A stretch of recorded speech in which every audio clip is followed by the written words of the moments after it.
tous et bienvenue à chacun pour ces moments d'école du sabbat et de culte. Puissions-nous ressentir la présence de Dieu durant ce jour qu'il a lui-même béni. Imaginez, il a créé ce jour tout spécialement pour venir nous rencontrer, pour être avec nous. Il ne souhaite pas que nous soyons seuls, ni même que nous nous sentions seuls. Prions. Seigneur notre Dieu, nous sommes là devant toi. Nous voulons nous abandonner à toi et te faire confiance. Pardon d'agir souvent selon ce que nous pensons. Seigneur Dieu, tu es si grand, si bon, si attentionné. Tu connais tout de nous et tu sais ce dont nous avons besoin. Merci de venir à notre rencontre, de vouloir passer du temps avec nous. Merci de vouloir te révéler à nous et nous montrer combien tu es compétent pour prendre soin de nous. Tu as tout créé, Seigneur, l'infiniment grand, mais aussi l'infiniment petit. Tu nous as créés, nous aussi, et nous t'en remercions. Merci de nous avoir voulu et d'avoir un plan pour chacun de nos vies. Utilise-nous selon ta volonté auprès de ceux qui en ont besoin. Au nom de Jésus, Amen. Ce sabbat, nous continuons la réflexion autour de la Bible et de son interprétation. Aujourd'hui, Dominique Fricart, responsable de l'école du sabbat, a invité Danielo Barelli, responsable du ministère pastoral, et Mathias Mag, pasteur au Tessin, pour discuter de comment tout a commencé et quels sont les fondements sur lesquels nous pouvons nous appuyer.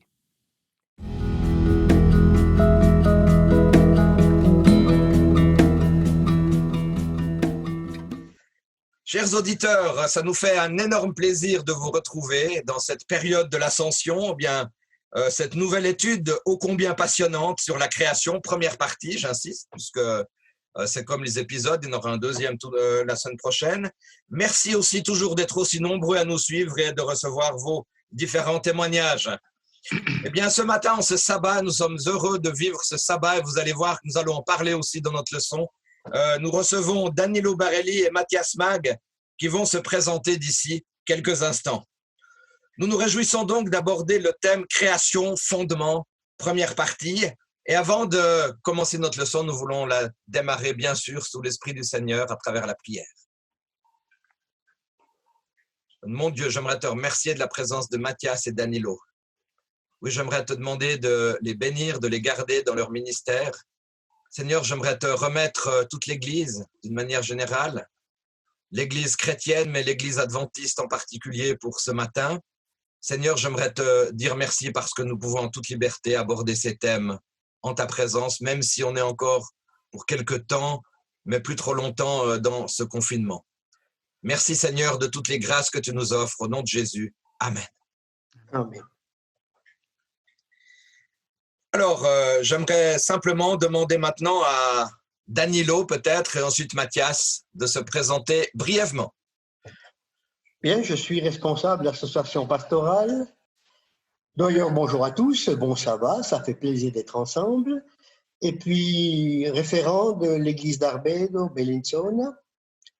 Mon épouse Céleste, elle collabore avec l'équipe fantastique du Centre adventiste de Lausanne. C'est une équipe qui fait un immense travail toute l'année et qui est vraiment sollicitée ces derniers temps, qu'on puisse vraiment les soutenir aussi. Mathias? Oui, Mathias, bonjour à tous, bon sabbat.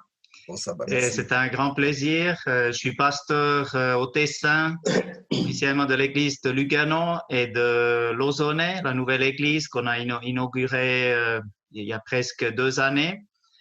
Et je suis aussi responsable pour la Ligue Vie et Santé. On fait des choses pour la jeunesse, particulièrement à cœur l'évangélisation.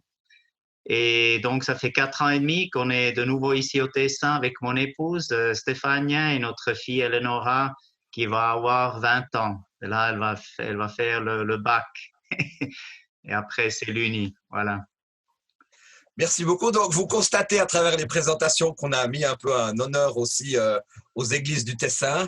J'aimerais lancer un tout petit coucou à l'église d'Arbedo, puisque depuis bientôt 1 année où je suis responsable d'école du sabbat, c'était la première église qui m'a invité aussi grâce à Danilo pour une formation. Donc, j'insiste aussi pour les autres églises, je suis toujours à votre disposition. Merci beaucoup. Donc, avant de commencer notre leçon, nous allons maintenant découvrir, comme d'habitude, les vidéos du jour, à savoir celle de Bernard Sauvagnat et aussi une autre de Parole en action de Michel Penner, qui va nous dire quelques mots sur notre leçon. Donc, place maintenant à la vidéo. Et puis ensuite, eh bien, on va avoir 4 leçons qui sont centrées sur des types de textes différents. Parce que s'il y a différents livres dans cette bibliothèque, c'est qu'il y a des genres littéraires différents. Et par exemple, 2 leçons vont être consacrées à la façon dont la Bible raconte les origines, la création du monde, la naissance des êtres humains, l'origine du péché, la façon dont Dieu s'y prend pour rétablir une relation qui a été rompue par ce péché. Donc ce sont des sujets extrêmement importants, mais quel genre littéraire est utilisé? Quelle est la pédagogie qui est mise en place? Pourquoi les textes sont-ils écrits comme ils le sont et pas autrement? Le texte d'étude de la semaine, de Genèse 1 à Genèse 2, verset 3, est pour moi le texte le plus passionnant de la Bible. Il est d'une richesse extraordinaire pour plusieurs raisons. Je voudrais vous en présenter au moins 3. Premièrement, ce texte est passionnant car il nous oblige à une lecture approfondie qui ne peut se contenter d'une lecture superficielle ou littéraliste. Même si ces lectures sont intéressantes, elles ne sont pas suffisantes et nous devons pousser l'étude. Nous découvrons comment Dieu crée. Mais quand je dis comment, il ne s'agit pas de dire avec quelle matière, atomes, électrons ou je ne sais quel procédé chimique. Non, il nous dit comment Dieu s'y prend, c'est-à-dire par la parole. Dieu parle et les choses se font. Il n'y a pas d'explication scientifique, il y a ici une explication du sens. Dieu crée en donnant du sens, de la valeur aux choses. Jean Flory, dans son ouvrage Genèse ou l'Antimythe, disponible aux éditions Vie et Santé, le présente très bien. Ce texte, mais d'une manière générale celui de la Genèse, n'est pas là pour renseigner, mais pour expliquer. Il a donc une portée didactique. Deuxièmement, ce texte est passionnant car il n'est pas simplement fait d'une succession de jours et d'éléments qui sont créés. Non, il y a une construction très riche où nous retrouvons une structure si souvent présente dans la Bible du Premier Testament. Le chiasme. Il y a donc un effet de résonance entre le premier et le dernier jour, le deuxième et le sixième, le troisième et le cinquième, pour enfin avoir au cœur de la création le 4e jour, les astres. Comme un rappel qu'ils ne sont pas Dieu, comme les Égyptiens du temps de Moïse les imaginaient, mais qu'ils sont créés par Dieu. Troisièmement, ce texte est passionnant car il nous parle pour la première fois du pourquoi Dieu a créé. Quel était son objectif ultime? Créer un temps particulier, un temps de rencontre, un temps de partage, un temps pour rentrer dans le repos de Dieu, la relation avec Dieu, le sabbat. Ce premier chapitre de la Genèse est avant tout un commencement, un début d'histoire qui s'écrit entre Dieu et l'humain. Permettez-moi de dire que cette histoire est le début d'une longue histoire d'amour, où l'on s'aime et l'on se déchire, mais où Dieu prend le temps de se révéler à mesure que nous sommes capables de le comprendre. Que ce Dieu de patience vous révèle qui il est au travers de cette étude.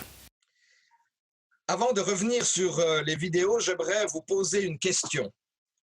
Ayez en tête une fois une œuvre musicale et picturale que vous aimez tout particulièrement partager et aussi ce qu'elle produit en vous. Mathias? Et quand j'ai lu la question, la première œuvre musicale qui m'est venue à l'esprit, c'est une de mes préférées, c'est le fameux Handel, que ça s'intitule Alléluia. Et je dois dire, chaque fois que j'écoute, on l'a joué à plusieurs reprises, aussi à des funérailles.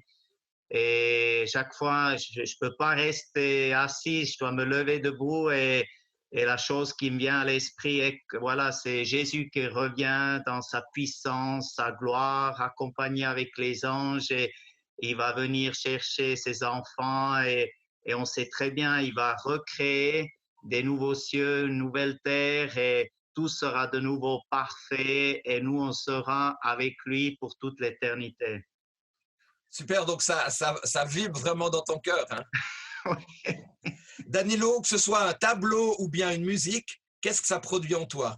Ou bien, je ne sais pas, moi, ces belles œuvres africaines ou autre chose? Oui, alors, comme on est dans le sujet de la création, là, ce qui ça m'est venu spontanément à l'esprit, c'est la 6e symphonie de Beethoven. Parce que je sens mon cœur se remplir des belles forêts, des belles collines, des belles montagnes de la Suisse. Et en même temps, je pense aussi au travail très dur parfois de nos paysans de montagne, les pâturages. Toutes ces choses-là, ça crée des émotions et ça me rapproche vraiment de la nature, mais du ciel aussi. Merci beaucoup. Alors, l'œuvre d'art de création, donc, c'est quelque chose d'essentiel, mais nous avons Dieu qui est à l'origine de tout. Vous le voyez plutôt, vous, comme un architecte, comme un ingénieur, comme un entrepreneur, comme un artiste, comme un charpentier, jardinier, électricien. Danilo, tu le vois comment, toi? Alors moi, c'est charpentier. Alors là, c'est sans hésiter. Déjà, je ne sais pas pourquoi, peut-être que parce qu'il a fait charpentier, mais je trouve que c'est charpentier. J'ai eu l'occasion de travailler comme charpentier pendant les vacances, d'aider dans les vacances quand j'étais étudiant, monter sur les toits.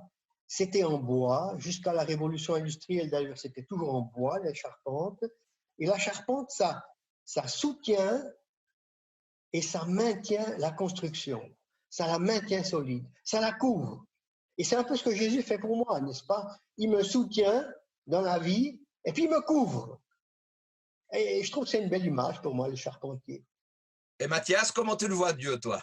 Bon, moi, je le vois tout de suite, ça est venu à l'esprit Dieu en tant qu'artiste.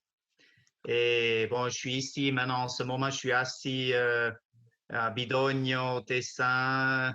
J'ai devant moi les montagnes, j'ai la nature, les couleurs vert, bleu. Je pense au... Et je dois aussi dire que moi, j'ai grandi en Suisse, mais ensuite, on est parti en Sicile. J'étais pasteur là-bas pendant plus de 5 ans. Après, on était 10 ans en Afrique. Et quand on est revenu en Suisse, je me suis vraiment aperçu la beauté de la Suisse, les couleurs, disons, comment c'est merveilleux comme Dieu, il a dessiné chaque chose dans sa beauté, que ce soit la nature, les animaux, la mer, les lacs, les fleurs, c'est extraordinaire. Tu vois, les différents panoramas qu'on a vécu, que ce soit en Sicile, en Afrique, l'Afrique du Sud, c'est magnifique par rapport au monde des animaux et la nature et les montagnes. Et maintenant, je me retrouve dans la belle Suisse. Ouais. Alors, retenez ce que Mathias nous a dit parce que la toute dernière citation d'Ellen White, elle est aussi assez parlante par rapport aux différents paysages. Et puis, tu me tends une perche puisque j'allais dire que l'œuvre d'art de la création, nous avons le cadre. Dans l'œuvre d'art de la création, nous avons le cadre avec les éléments indispensables à la vie. Je pense à la lumière, à l'air, à l'eau, à la terre, à la végétation, à la vie harmonieuse. Et puis après, le cadre, bien évidemment, on ne va pas garder juste le cadre, n'est-ce pas? On va aussi avoir le contenu. Et là, on pourrait parler des astres, des animaux, des humains. Et grâce aux astres, nous pouvons, comme Moïse aussi, compter nos jours, nos heures et nos années. Et là, j'aimerais vous donner l'image surtout à une membre de l'Église adventiste d'hiver, dont Vera Rigaud, qui va en 40 secondes vous montrer une image puisqu'elle est artiste, puis qu'elle est vraiment brillante dans le domaine de artistique. Elle va vous montrer en 40 secondes une petite vidéo concernant le cadre et le contenu. Bonjour, je m'appelle Vera Rigaud et je vais parler un petit peu sur l'importance d'un cadre à niveau artistique pour représenter un travail. O cadre est fait une fenêtre qui est ouverte à communiquer un contenu. Comme je sais déjà ce que je vais exprimer, j'ai choisi mon cadre, qui a une importance pas seulement décorative, mais ça va souligner le travail. Alors, dans toutes ces questions, ne confondons pas l'astrologie, qui est une spéculation humaine et pseudo-divine, à l'astronomie, qui étudie les lois physiques et qui régissent l'espace. Vous avez vu tout à l'heure que Bernard Sauvagnat nous a montré l'importance du genre littéraire, de la pédagogie, de la création du monde, avec malheureusement le péché et la relation brisée entre l'homme et Dieu. Alors que Michel Penner, dans la vidéo Parole en action, nous présente 3 points. Premier point, l'importance d'une lecture approfondie avec la question « Comment Dieu s'y prend ?» Et nous allons voir tout au long de notre leçon que le comment, il est important, mais le pourquoi, il est encore davantage important. Le texte de la création semble ne pas être forcément un texte scientifique. L'important, c'est plutôt le sens du texte. Parce que s'il était purement scientifique, Dieu est tellement extraordinaire et puissant qu'on n'aurait pas pu comprendre cette magnificence. Tout à fait. Deuxièmement, nous avons une structure chiasmique avec un début, une fin et un centre. Le chiasme, c'est une structure où on voit qu'il y a comme une introduction et puis une conclusion, puis au centre, il y a un message central, puisqu'il nous dit qu'il y a des points communs entre le premier et le dernier jour, entre le deuxième et le 6e jour, entre le 3e et le 5e jour, et au cœur se trouve le 4e jour avec les astres. Les astres ne sont pas Dieu, les astres sont créés par Dieu. Et c'est peut-être pour cette raison aussi qu'on nous met au centre les astres pour montrer que c'est Dieu le créateur de toutes choses. On n'oubliera pas, bien évidemment, vous le verrez, le 7e jour. Donc Dieu existait avant le commencement. Et nous reviendrons sur tous ces points tout à l'heure. J'aimerais vous poser une question, Danilo et ensuite Mathias, dans le récit de la création, qu'est-ce qui vous touche le plus? Alors, dans le récit de la création, ce qui me touche, c'est que Dieu, il n'a pas besoin de nous. Et il nous crée. Il fait quelque chose d'extraordinaire. Il accepte de se prendre quelque chose de lui-même, au fond, parce que il a créé de rien, mais rien, c'est rien. Il a créé à partir de lui. Donc, il s'est donné vraiment lui-même. Quand on pense à ça, on pense à Jésus qui s'est donné sur la croix, mais Dieu, quand même, en nous créant, il a fait quelque chose d'extraordinaire. Il a regardé au-delà de lui-même.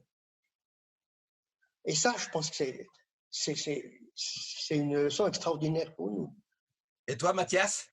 Oui, moi, ce qui m'a particulièrement touché par rapport à la création, c'est vrai parce que je pense qu'on doit humblement admettre, on ne sera jamais en mesure de comprendre pleinement comment Dieu a créé, mais Ouais.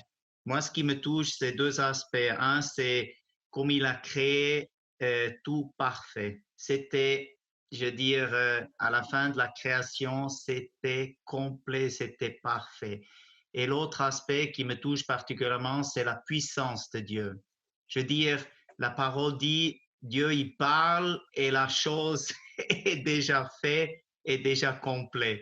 Donc, c'est quelque chose qui me dépasse complètement. Ouais.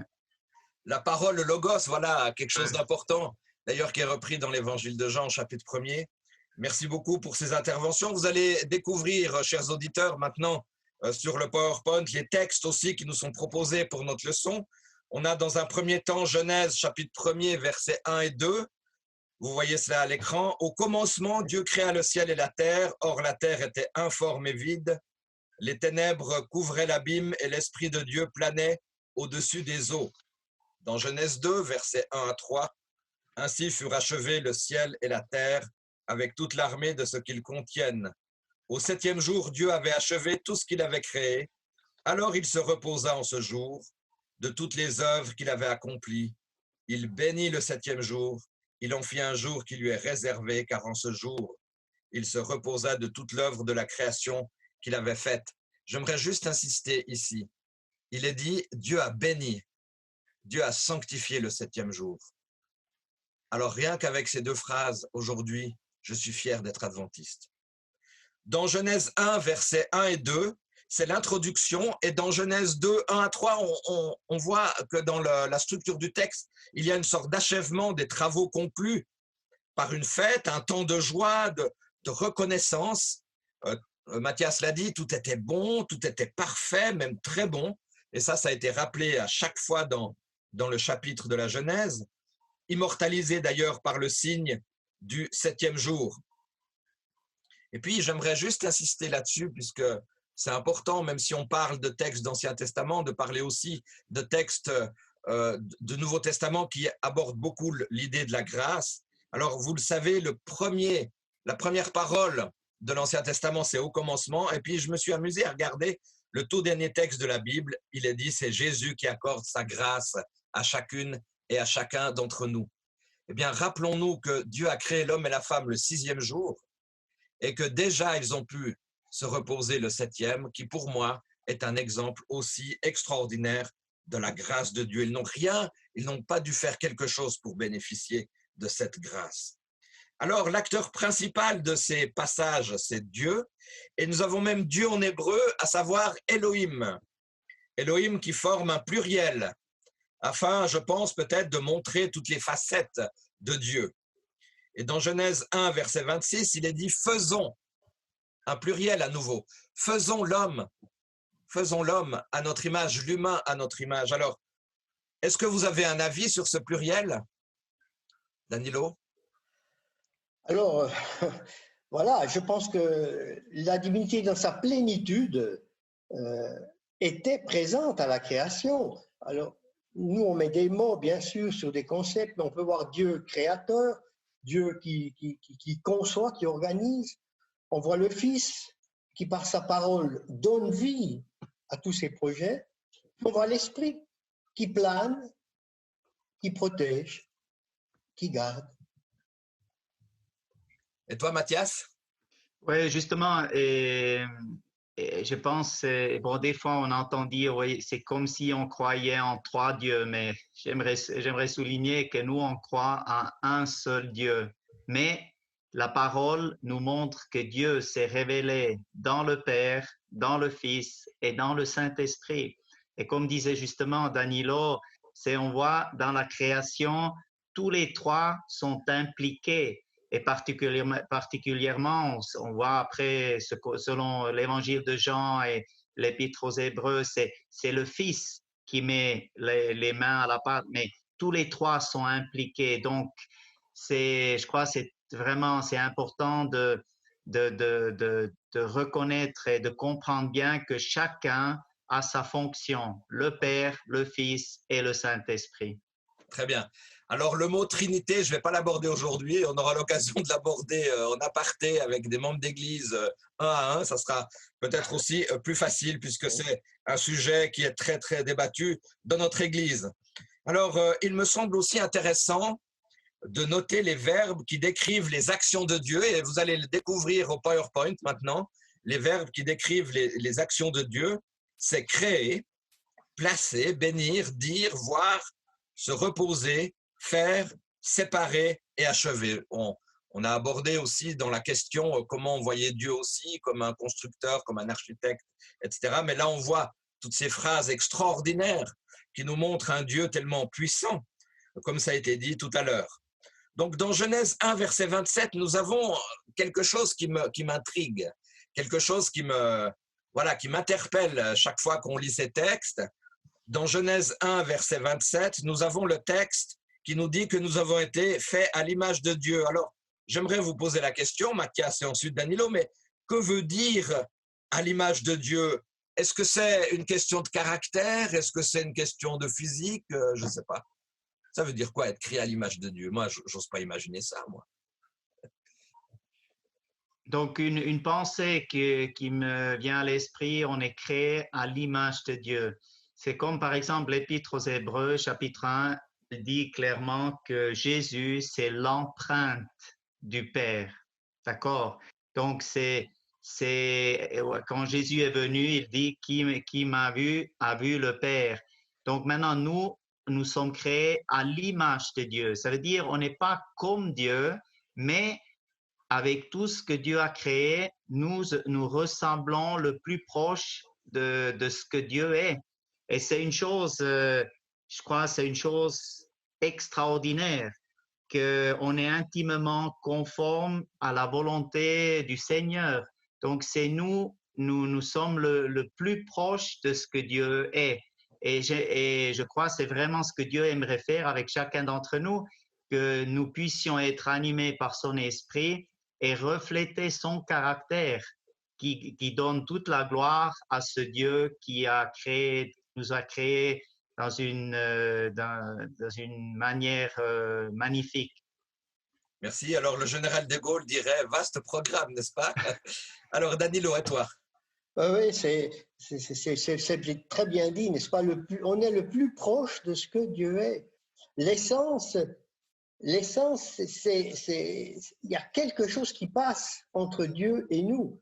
Les animaux, c'est selon leur espèce. Ben, moi, mon espèce, voilà, ça vient de Dieu. Et l'image pour les anciens, c'est très important. Nous, on fait des milliers de photos, puis on les efface en rien du tout. Pour les anciens, l'image, c'est presque la personne. Donc, si j'ai l'image de quelqu'un, j'ai quelque chose de cette personne en moi. Merci beaucoup. C'est très, très profond. Alors, il y a un autre, vous savez, dans ces textes du chapitre 1er de la Genèse, il y a quelques petites difficultés quelquefois à comprendre, mais c'est ce qui fait la richesse du texte. Dans Genèse 1, versets 26 et 28, nous parlons de domination sur la terre, sur les animaux. Alors, j'aimerais vous poser la question, pourquoi cette domination, Mathias? Et voilà, selon ma compréhension, c'est que le Seigneur, c'est écrit le récit, c'était Adam et Ève qui ils étaient là pour nommer les animaux, pour cultiver, prendre soin du jardin. Et donc, c'était les chefs de cette magnifique œuvre de création ici sur la terre. Et donc, eux, ils avaient ce pouvoir par rapport avec tout ce qui les entourait, que ce soit la nature, que ce soit les animaux, etc. Et donc, c'était vraiment le chef-d'œuvre de toute la création, c'était l'homme et la femme que Dieu a créés. Magnifique. Donc, j'aimerais poser une autre question à Danilo maintenant. Est-ce que, Danilo, tu es d'accord avec l'idée que, aussi, à quelque part, Dieu me recrée tous les jours? Alors, moi, je dirais que Dieu me façonne. Dieu continue à me façonner tous les jours. D'accord. Voilà. C'est un peu comme, on connaît cette histoire du grand sculpteur, n'est-ce pas, qui a vu un marbre tellement grand à Florence dans un hangar que personne ne pouvait utiliser. Et puis, il a dit, je vais faire quelque chose de ce fameux bloc. Et Michel-Ange a sorti le David, un chef-d'œuvre. Et il l'a façonné. Il a mis des jours, des semaines, des mois, petit à petit, pour en faire un chef-d'œuvre. Ben, Dieu fait comme ça avec moi. Voilà. C'est pas qu'il fait tout à zéro chaque jour, non. Mais chaque jour, il continue patiemment à me sculpter, à me façonner la forme et le fond. Merci pour cette belle réponse. Si je vous pose la question, c'est qu'il y a quand même ce texte de l'apôtre Paul dans la 2e épître de Paul à Corinthiens qui dit que nous sommes tous les jours une nouvelle créature. Tous les jours, nous sommes donc, comme tu le dis, façonnés à l'image du Seigneur. Alors, parlons un instant, pas de polémique, mais d'avis peut-être un peu divergents. Et je pense que c'est la maturité aussi de pouvoir l'aborder ce matin. Ce matin, on n'a pas le temps de rentrer dans la polémique journée de 24 heures ou période dans la création. De toute manière, je souhaite personnellement me référer au livre de notre cher regretté Jean Flory, que vous avez peut-être certains d'entre vous connu, un homme brillant, exceptionnel, qui a écrit le livre Genèse ou l'Antimythe et qui nous stipule que le récit de la création n'est pas dans le comment, mais plus dans le pourquoi. Je pense qu'on aura l'occasion de revenir sur cette différence. Donc le récit de la création a vraisemblablement un but pédagogique qui dépasse, je dirais largement, le débat des 24 heures ou des périodes. Excusez-moi. Cela dit, pour être honnête, Le mot hébreu yom, ou jour du récit de la création, il eut un soir, il eut un matin, me semble quand même important parce que Dieu le répète à 10 reprises au chapitre 1er. Mais je souhaite, pour être totalement objectif, résumer la pensée de certains scientifiques chrétiens. Ce n'est pas n'importe quel scientifique, c'est des scientifiques chrétiens même adventistes qui précisent à juste titre l'argumentation suivante. Si nous acceptons les jours littéraux du texte de Genèse 1, il eut un soir, il eut un matin, pour être totalement honnête intellectuellement parlant, il faut aussi accepter littéralement toutes les autres assertions de ce texte, comme par exemple au verset 6 et 7, la présence des eaux supérieures et inférieures. Les observations spatiales actuelles nous révèlent qu'il n'y a pas d'eau au-dessus du ciel, ni en dessous de la terre. Cela correspond à une vision des peuples d'Égypte et du Proche-Orient de l'époque sur l'organisation du monde, à l'encontre des religions de l'époque où le temps est cyclique, où l'homme est une divinité, exemple Pharaon. Le texte nous invite, selon ces scientifiques chrétiens voire adventistes, à davantage considérer que le temps est linéaire et l'homme une créature de Dieu. Et nous l'avons évoqué et nous l'évoquons tout au long de cette leçon. Donc restons peut-être plus concentrés sur l'enseignement et un peu moins sur les renseignements, puisque nous avons vu que dans le comment, Dieu est tellement fort et puissant qu'on n'aurait pas pu tout expliquer. Il faut savoir aussi, je pense, que le biologiste recherche le comment sans faire intervenir des événements qui vont à l'encontre des lois de la nature observable aujourd'hui, alors que le théologien, lui, recherche plutôt le pourquoi et le sens pédagogique. Voilà, ça c'était juste, j'ai ouvert la parenthèse et je la referme. Revenons au texte de Genèse 2, versets 2 et 3, que vous avez vu au PowerPoint tout à l'heure. Il est dit « Dieu se reposa ». Alors, Danilo et ensuite Mathias, sûrement que Dieu devait être spécialement fatigué, n'est-ce pas? Alors moi je dirais oui, il s'est reposé, parce que qu'est-ce que c'est que le repos? Jésus dit, venez à moi et je vous donnerai du repos. Le repos, c'est pas ne pas travailler, c'est pas rester sur le divan à rien faire. Le repos, selon Jésus, c'est le rencontrer. Et ce jour-là, et bien sûr, c'est une grande fête. Et je pense que Jésus, Dieu et le Saint-Esprit ont participé à cette première grande fête du premier sabbat de l'histoire de l'humanité. Et c'était vraiment le repos dans le sens de la relation, de la rencontre. Et ça prend une couleur extraordinaire et une richesse formidable. Eh bien, en aparté, Mathias, tu me racontais un petit peu tout ce que tu fais dans l'église, tes activités, etc. Et je me suis permis de te dire, toi aussi, tu dois de temps en temps te reposer. Alors, le repos, c'était la fatigue de Dieu? Oui, c'est la bonne question pour les pasteurs. Mais on a un bon projet là pour le sabbat. Le sabbat doit devenir une fête. C'est pas une journée remplie d'activités comme des fois on fait l'erreur et donc on doit travailler dans cette direction. Non, je crois pas que c'est évident que Dieu il n'était pas fatigué. Dieu ne peut pas se fatiguer. Il ne sera jamais fatigué. Mais la première idée qui m'est venue à l'esprit quand j'ai vu la demande, c'est Dieu s'est arrêté à la fin de sa création et il a contemplé l'œuvre magnifique, ce qu'il a fait. Ça, c'est la première idée qui m'est venue à l'esprit. Et la deuxième, c'est un peu comme Danilo avait déjà fait allusion, c'est que Dieu est un Dieu relationnel. Donc, et je crois que c'est important qu'on se rappelle, c'est que quand Dieu il a créé Adam et Ève, et donc ce sixième jour, pour eux, c'était le premier jour. Ensuite, arrive le Shabbat, le sabbat. Et donc, que faisaient Adam et Ève le premier jour après avoir été créés?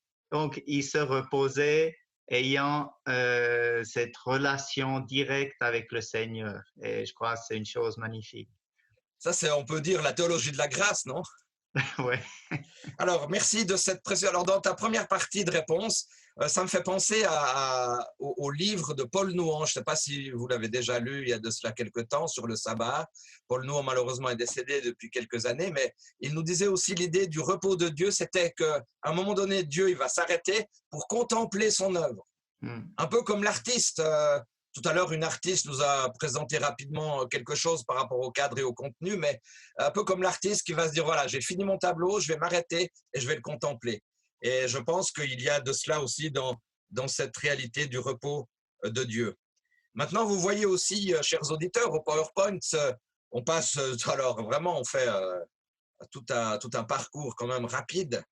Mais dans Marc chapitre 2, verset 27, vous voyez le texte où il est dit « Le sabbat a été fait pour l'homme et non l'homme pour le sabbat ». Rappelez-vous le contexte, c'est que les disciples vont s'arrêter, ils vont cueillir des épis de blé et puis il y aura cette image extraordinaire aussi à un moment donné pour rappeler cette grâce, pour rappeler aussi de ne pas être arc-bouté sur la loi, qu'effectivement David même a dû, s'est servi des pains de proposition puisqu'il allait mourir de faim, on pourrait l'imaginer. Donc ici, il y a un message très clair qui est adressé aussi aux pharisiens de l'époque, et peut-être certains pharisianismes aussi chez nous quelquefois, ça peut arriver. Donc il est dit, le sabbat était fait pour l'homme et non l'homme pour le sabbat. Alors j'aimerais aussi vous entendre. Que signifie cette phrase selon vous? Alors, je pense que Jésus rappelle là à tous ceux qui l'écoutaient que Dieu n'a pas créé le sabbat avec des règles, et puis après, il y avait un vide, il ne savait pas quoi faire, il a créé l'homme, et l'homme doit s'enfiler dans les différents règlements. Les Juifs avaient 39 sortes de métiers qui ne pouvaient pas faire le sabbat. Ils avaient 1500 règles sur le fait d'observer le sabbat. Non, Jésus dit, c'est pas ça, non, pas du tout. L'homme a été créé, et après, Dieu leur a donné un cadeau, leur a fait une grâce. Il leur a donné le sabbat pour qu'ils puissent être heureux, ils puissent être épanouis, pour qu'ils puissent rencontrer leur Dieu, pour que ça soit une fête. Voilà, comme Mathias a dit tout à l'heure, que ça soit une fête. Exactement. Et là, dans la fête, eh bien, on se retrouve pleinement. Et puis, Jésus avait le droit, n'est-ce pas? C'est lui qui l'a créé, le sabbat. C'est lui qui l'a créé, donc il sait exactement comment on l'observe. Et on l'observe en se rencontrant les uns les autres avec Dieu et en développant, bien sûr, ses facultés physiques, spirituelles, sociales aussi, bien sûr. Alors, si on revient un peu en arrière, j'ai aussi le sentiment qu'il y a deux aspects de la création qui ont été brisés au sein de notre société. C'est le rejet du sabbat et c'est aussi la difficulté du mariage, puisqu'on sait que dans nos églises aujourd'hui, il n'y a pas forcément beaucoup de meilleurs chiffres qu'à l'extérieur. C'est dommage, mais c'est comme ça. Et il y a de cela plusieurs années maintenant. Vous vous rappelez, c'est une des premières émissions par satellite qu'on avait eues à la Fédération suisse romande des églises. C'est Dwight Nelson, un grand prédicateur américain, dans l'émission par satellite Net 96, qu'il avait affirmé déjà, où il avait eu le sentiment déjà à l'époque qu'il y a deux choses qui ont été brisées. C'est la transformation du sabbat au dimanche et c'est aussi le problème du mariage. Un avis là-dessus, Mathias? Oui, quand j'ai vu la question, tout de suite m'est venu à l'esprit exactement ce que tu viens de dire. C'est deux piliers que Dieu a institués justement à la création. Que moi, si je regarde dans le monde, la société d'aujourd'hui, souvent c'est triste de constater que pour beaucoup de personnes, bon, il y en a plein, il y a des millions de personnes qui ne sont pas, ils n'ont pas la connaissance par rapport à la richesse du sabbat.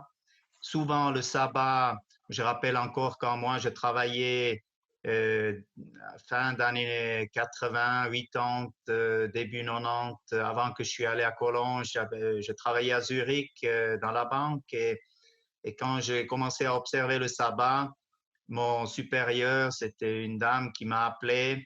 Elle me disait, ah, maintenant, vous êtes devenu juif. j'ai dû, j'ai dû expliquer que voilà, je suis devenu chrétien, j'ai connu Jésus-Christ, mais donc tu vois, la notion souvent, tout de suite, on fait le lien, le sabbat, c'est seulement pour les Juifs. Non, le sabbat a été institué à la création. Et c'est dommage de voir qu'il y a des millions de personnes qui n'ont pas de connaissances par rapport à cette richesse de ce jour que Dieu a béni, qu'il a sanctifié. Si l'autre aspect, on regarde le mariage, oui, c'est triste de voir combien de divorces on a et le pourcentage, c'est devenu très petit par rapport aux des personnes qui croient encore dans le mariage. Et donc, vraiment, rappelons-nous ces deux piliers importants que tout semble indiquer que Satan, vraiment, il essaye de détruire ces deux aspects très importants que Dieu avait établis au début de la création. Et donc, nous, je crois que c'est une chose merveilleuse, je conclus, que si aujourd'hui on voit des familles unies, un mari, une femme avec des enfants qui s'aiment et qui observent le sabbat et ils trouvent la délice, la joie dans cette journée particulière. Moi, je trouve que c'est une chose magnifique. Danilo? Oui, alors là, je rebondis sur ce qu'a dit Mathias, c'est vraiment, si on peut remettre vraiment ces deux institutions que Dieu a créées, le mariage a été créé par Dieu. C'est pas une petite évolution, c'est pas un contrat social, c'est une création de Dieu, comme avec le sabbat. Et puis, il faut se rappeler qu'il les a bénis et sanctifiés. Donc, voilà, il a béni ce jour-là. Et ce que bénit Dieu est béni pour l'éternité. C'est clairement dit. Et puis bénir, c'est pas seulement Dieu dit du bien du mariage. Non, ça c'est une chose, dire du bien. Mais Abraham, quand il est dit Abraham a été béni en toutes choses, dans tous les aspects de sa vie. Donc ça rejaillit sur tous les aspects de sa vie. D'ailleurs, je me suis dit par rapport au sabbat, je me suis dit, mais qui sommes-nous pour changer les plans de Dieu, quelque part? Ouais. Si Dieu, alors on n'a pas toutes les réponses par rapport à ça, mais si Dieu il a béni et sanctifié ce jour, il y a bien une raison particulière, une raison majeure. Donc, qui suis-je moi pour changer les plans? Et nous avons parlé de la beauté du mariage. J'aimerais avoir aussi une petite pensée pour toutes les personnes qui, à un moment ou un autre de leur vie, dont on ne connaît pas tous les fondements, toutes les choses qui se sont passées, qu'on puisse avoir aussi une pensée, une prière pour toutes les personnes qui sont aussi divorcées, qui auraient voulu avoir une réussite totale dans ce plan, mais après, eh bien, la vie, des fois, elle n'est pas toujours celle qu'on a choisie au départ.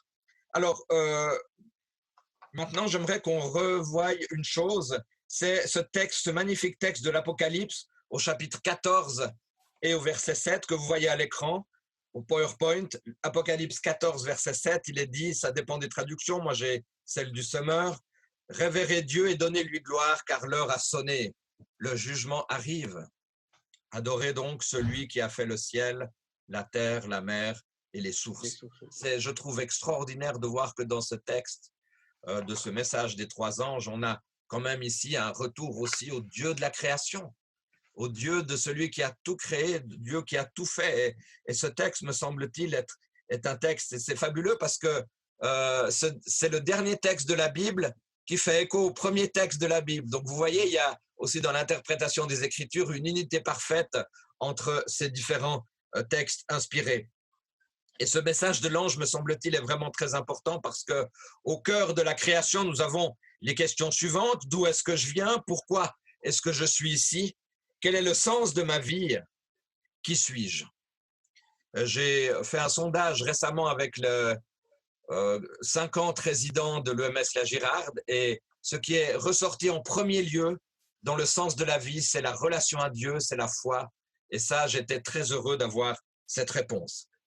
Alors, on a vu précédemment que le texte de la création pardon, n'a pas forcément une réalité purement scientifique parce que Dieu, il est tellement fort et puissant, mais plutôt pédagogique. Et ce qui est merveilleux, c'est que Dieu a prévu des détails saisissants dans le plan de la création. Avant de les découvrir, nous sommes sûrement d'accord avec l'idée que le récit, qui est très structuré, n'est pas purement d'ordre scientifique, mais ce n'est pas un apport qui rend compte objectivement des faits observés. D'ailleurs, l'auteur du livre, oui, il faut le dire, n'était pas présent, hein, c'est Moïse. Il a reçu une révélation dont Dieu a choisi la forme la plus adaptée à la compréhension limitée de l'homme. Néanmoins, j'ai été passionné dans l'étude, dans la réflexion, de découvrir quelques aspects qui me semblent être importants à rappeler. J'aimerais, vous allez le voir au PowerPoint, maintenant à l'image. Notre Terre a une distance du Soleil qui n'est pas trop loin ni trop proche. Et ça, c'est quelque chose, je trouve, de phénoménal. Le Soleil est dimensionné afin de ne pas détruire la vie. L'eau abondante sur la Terre donne une atmosphère respirable. La Lune, aujourd'hui, nous le savons tous, peut contrôler les marées. Le champ magnétique affiné pour nous empêcher de nous faire griller par le Soleil, encore une fois. L'ordinateur a un code binaire et l'ADN a un code quaternaire plus complexe. Nous savons que nous avons peut-être pas, mais 40 trillions de cellules dans le corps humain et 200 types de cellules dans le corps humain avec des fonctions différentes. Alors moi, je trouve ça quelque chose quand même d'extraordinaire, c'est que dans le fond, même si le récit n'est pas quelque chose de purement scientifique, eh bien, nous avons quand même ici quelques points. J'aimerais brièvement vous entendre là-dessus. Est-ce que ça vous parle aussi, ces aspects-là? Absolument, on connaît ce mot hébreu, hein, tov. Voilà, c'est pas un mot magique, mais ça veut dire que c'était bon, c'était parfait, c'était achevé. Le même mot est employé dans le psaume 23, n'est-ce pas? Le bonheur t'accompagnera tous les jours de ta vie, c'est tov. Voilà, c'est bonheur absolu. C'est cohérent. C'est comme l'artiste qui dirait, voilà, j'ai fini mon œuvre, c'est bien fait. C'est achevé. On pourrait se dire, après je te laisse la parole Mathias, comme Voltaire qui n'était pas croyant disait, juste avant de mourir, je ne peux pas concevoir une horloge sans horloger. Mathias. Oui, ce qui me venait à l'esprit, c'est, tu vois, souvent, je trouve c'est dommage, c'est quand la Bible et la science s'opposent l'un à l'autre. Parce que, bon, je veux dire, moi, je ne suis pas un scientifique, je suis un croyant et j'ai fait l'expérience que Jésus s'est révélé à ma vie personnelle il y a presque 30 ans et il a changé ma vie, il m'a donné un nouveau départ et donc, qui peut expliquer cette nouvelle naissance, cette conversion? C'est aussi un mystère, c'est un miracle que seulement Dieu peut produire dans notre vie. Tout à fait. Et je peux pas te le montrer, je peux pas te le prouver, tu vois, mais je peux te rendre témoignage de ce que Jésus a fait pour moi. Et je trouve nous croyons que la Bible, parce que comment c'est arrivé ce changement? Parce que j'ai commencé à prier, j'ai commencé à lire la Bible et après c'est Dieu qui a fait ce miracle dans ma vie. Et donc, ce qui me prouve que la Bible est vraiment parole de Dieu, est inspirée. Et donc, moi, je crois que c'est, en fait, au lieu de s'opposer les deux, la Bible et la science, je crois que les deux se complètent. Mais seulement, on ne doit pas tomber dans l'erreur de mettre la science au-dessus de la parole de Dieu. Mais la parole de Dieu est toujours souveraine. Et la Bible n'est pas un livre scientifique. C'est un livre plutôt historique qui nous raconte ce que Dieu a fait et comment il a guidé son peuple et tout ça. Et donc, prenons les richesses de chacun et mettons les bonnes priorités. Merci beaucoup. Ça, c'est alors un beau message d'équilibre entre les théologiens et les scientifiques. Je pense que c'est très important puisque j'ai reçu un message d'un scientifique adventiste chrétien qui me disait ceci: tous ces éléments sont intéressants, mais nous devons, tout comme bons scientifiques chrétiens et adventistes, accepter nos limites dans notre compréhension de Dieu, sa nature divine, ses pensées, ses interventions dans la vie des auteurs bibliques et dans notre propre vie. Donc, l'humilité de la créature face à son créateur. Oui. Acceptons de ne pas tout comprendre, ou pas encore, j'insiste, ou pas encore, parce que Dieu prendra soin de parfaire notre éducation dans son royaume. Donc, vous voyez, venant de de la plume d'un scientifique adventiste. Ça rejoint ce que tu nous dis, Mathias, cet équilibre vraiment entre la Bible et la science. Et on n'a pas du tout intérêt d'opposer ça de manière comme des combats où, ouais, mais alors toi, tu dis des trucs, moi j'en dis d'autres, mais alors ça ne veut pas aller parce que toi, tu es théologien, moi je suis scientifique. Non, je pense que là, il y a de quoi être unis les uns avec les autres. Et je te remercie d'avoir précisé ce point extrêmement important. Juste un exemple, ça m'est venu à l'esprit comme ça, hein, je ne l'ai pas mis dans la préparation, mais un exemple, une fois, il y a un grand penseur qui n'est pas du tout croyant qui a voulu expliquer que Dieu n'existe pas. Et puis un jeune de 12 ans, lui, il croyait en Dieu, il avait cette foi, cet engagement. Alors il a dit au professeur, mettez-vous devant la classe, s'il vous plaît. Une fois que tous les élèves sont sortis, j'aimerais vous faire une démonstration. Alors il s'est tourné et l'élève de 12 ans s'est avancé avec 3-4 coups d'élan et lui a donné, excusez-moi, un monstre coup de pied dans le postérieur. Et le professeur réagit en disant, mais aïe, ça va pas, qu'est-ce que tu nous fais là? Alors l'élève lui dit, alors vous avez ressenti les effets de ce que je vous ai montré là? Il m'a dit, oh, oui, je les ai ressentis, mais j'ai rien vu partir. Alors, je pense qu'on peut dire qu'avec Dieu aussi, on peut rappeler cette très belle image. Alors, nous allons devoir conclure d'ici 4 minutes. Nous savons que dans la Bible, le chiffre 7 est un chiffre incroyable. Nous avons dans notre texte 2 vies vous avez rappelé les deux que le mot très bon, 7 fois. Nous savons que nous avons une semaine aussi de 7 jours. Enfin, il y a d'autres exemples dans la Bible, d'autres séquences dans la Bible, les 7 églises, les trompettes, les anges. Enfin voilà, on n'a pas le temps d'y revenir en 2 ou 3 minutes.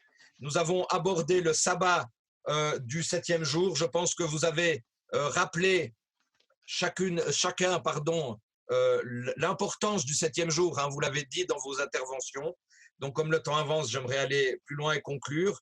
Et simplement, avant de laisser le mot de la fin à Ellen White, j'aimerais vous entendre sur un mot de conclusion, à savoir qu'il est important de respecter le scientifique croyant et honnête qui considère avec humilité que les théories scientifiques d'aujourd'hui peuvent être en mouvement si de nouvelles preuves scientifiques voient le jour.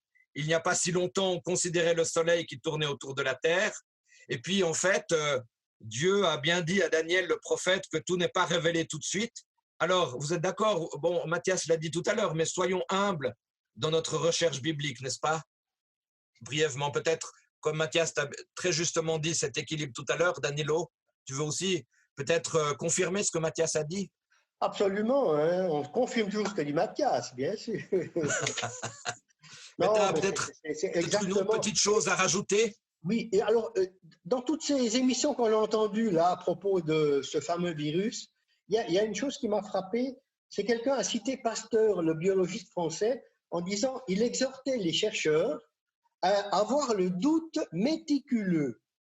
Je me suis dit, tiens, ça va bien pour moi, ça, tu vois. Dans tout ce que je réfléchis, dans tout ce que je recherche, que j'ai le doute aussi, c'est-à-dire je me pose des questions en essayant d'apporter beaucoup de soins, beaucoup d'attention à la réponse, que je trouve dans la rencontre avec le Seigneur et dans l'étude de la parole. Alors, brièvement, j'aimerais aussi vous demander, pendant ces 3 mois, puisqu'on arrive gentiment à un certain déconfinement, on vient d'entendre par le Conseil fédéral que prochainement, normalement, les églises devraient pouvoir ouvrir. Mathias, Danilo, mais très rapidement, qu'est-ce que ça vous a, est-ce que ça vous a quand même, malgré la difficulté, apporté quelque chose, ce confinement? Oui, ça a apporté beaucoup.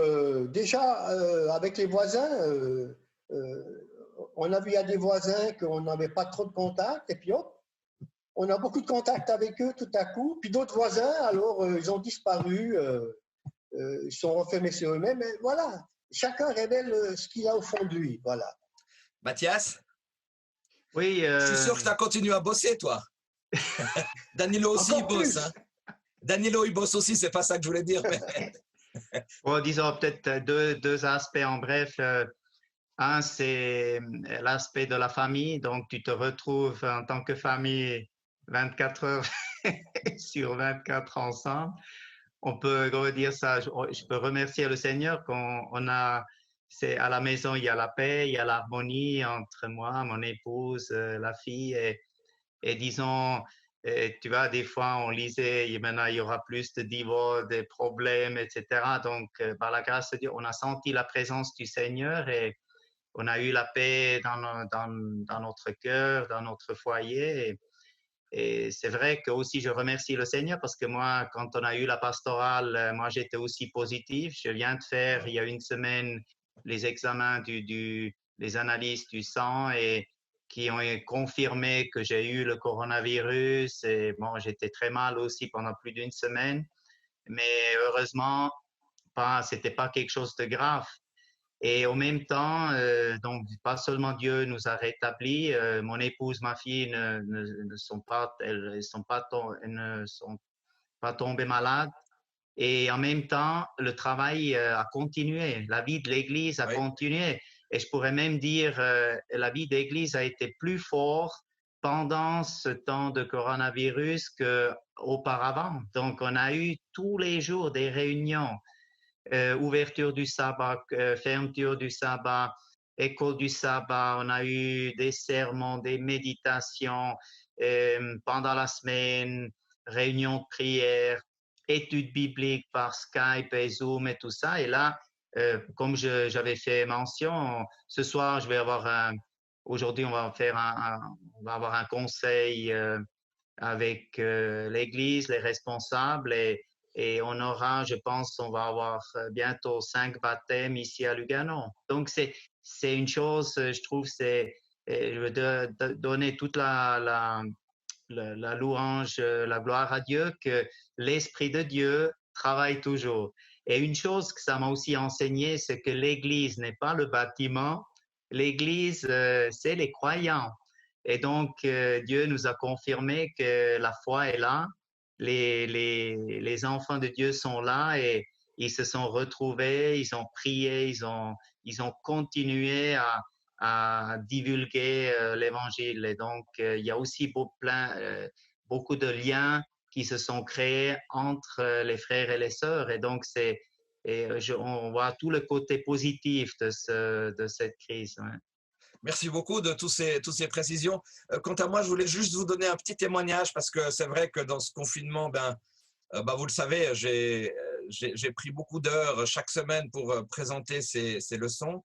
Nous verrons combien de temps elles vont encore durer.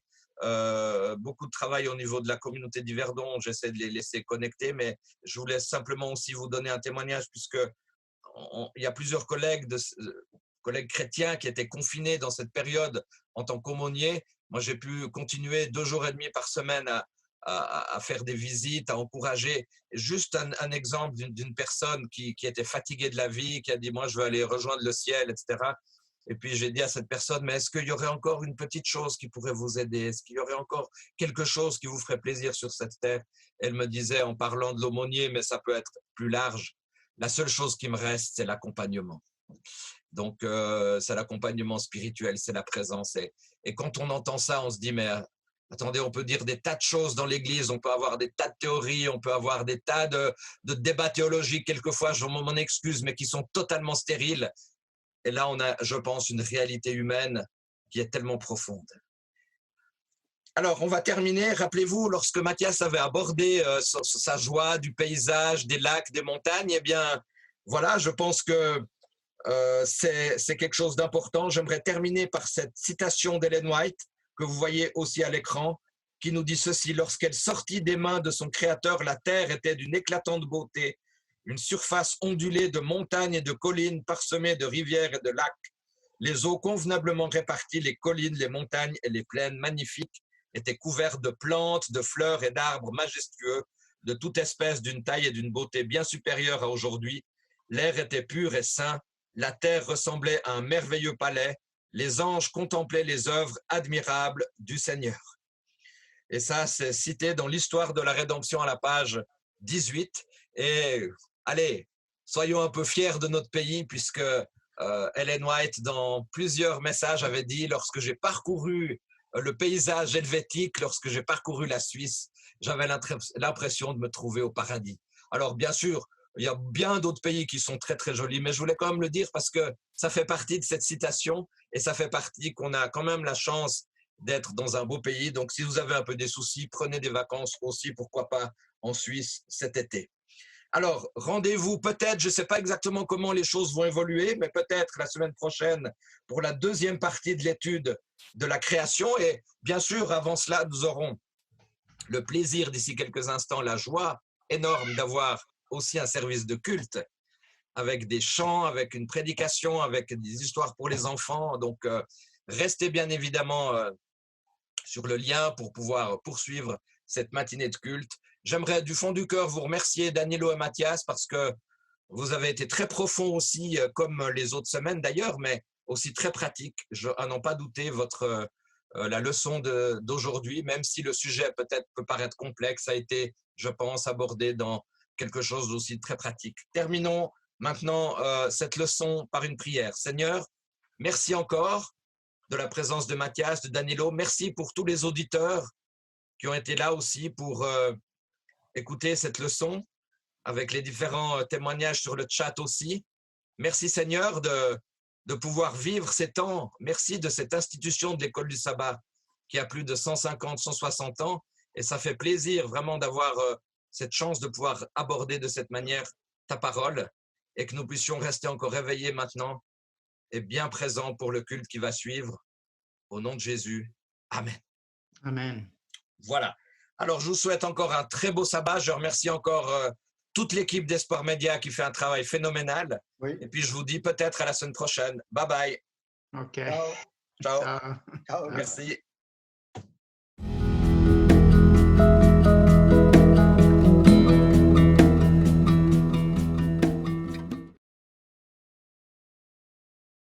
Sette colori, sette amici da sempre.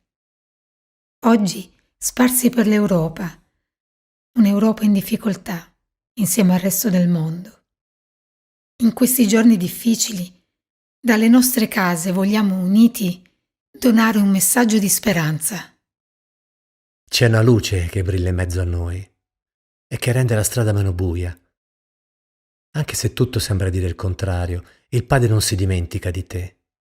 Ti porta nel palmo della sua mano ogni istante della vita, perché ti ama di un amore eterno.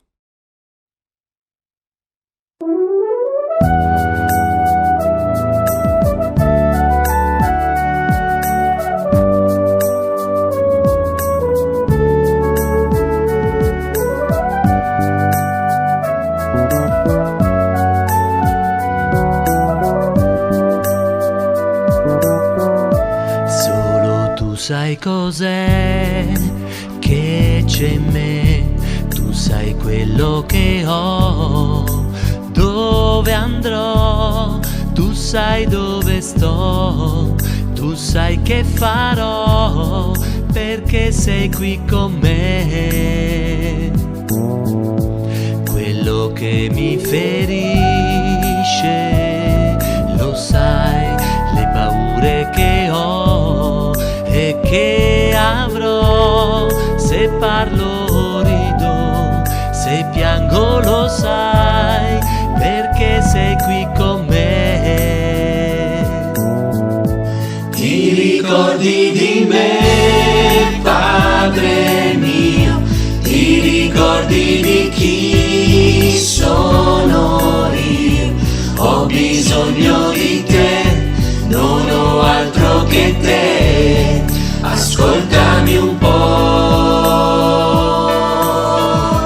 hai promesso che mi aiuterai, hai promesso che mi salverai, ti ricordi di me, non permettere che io non sia con te.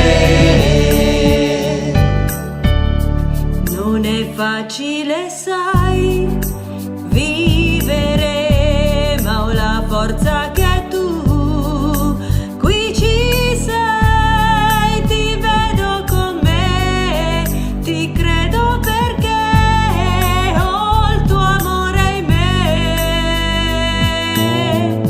So che tu mi amerai, anche se non lo merito né mai potrò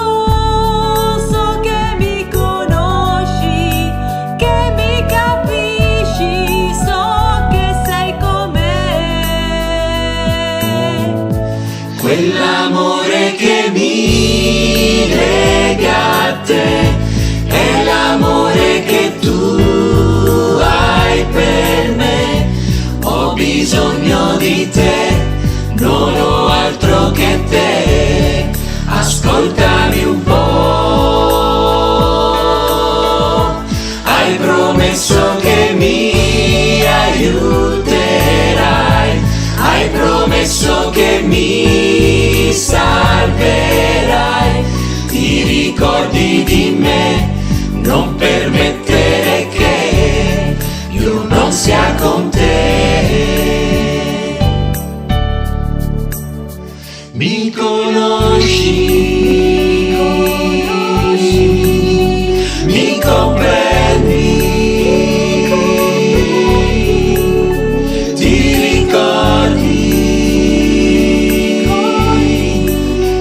ricordi che